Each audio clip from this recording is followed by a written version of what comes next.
ہمیں اپنی زندگی کے کتنے شعبے ایسے ہیں جنہیں سنوارنا ہوگا، اس میں سب سے پہلی چیز قرآن ہے، اور قرآن کی بد دعا سے بچنا ہوگا۔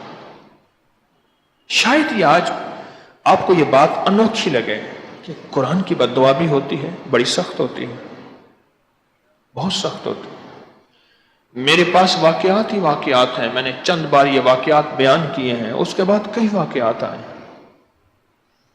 گھر میں تباہی اچانک آ گئی، بربادی آ گئی، پریشانی آ گئی، سارا گھر کا مال چیزیں لٹ گئیں، آہستہ آہستہ کاروبار چیزیں ہر چیز ایسے سمٹنا شروع ہو گئے اور بربادی آنا شروع ہو گئے۔ ایک پل میں ایسی بربادی، اور انسان برباد ہو گیا۔ کسی نے کہا جادو کر دیا، کسی نے کہا جنات چھوڑ دیے، کسی نے کہا تیرے اوپر کوئی عمل کر دیا، کسی نے کہا سفلی عمل ہے، کسی نے کہا یہ کہا۔ قرآن کی بد دعا ہے، قرآن کی بد دعا۔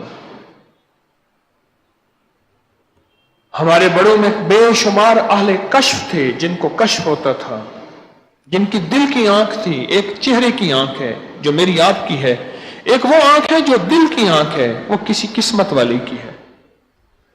کتنے اہل کشف تھے ہمارے بزرگوں میں، بڑوں میں، اولیاء میں، صلحاء میں، صحابہ میں، اہل بیت میں، کتنی ہستیوں میں اہل کشف تھے جو قرآن کی فریاد اور بد دعا کو خود سن لیتے تھے، اور قرآن کی آہ کو سن لیتے تھے، اور قرآن کے لفظوں کو بھی سمجھ لیتے تھے اور پرکھ لیتے تھے۔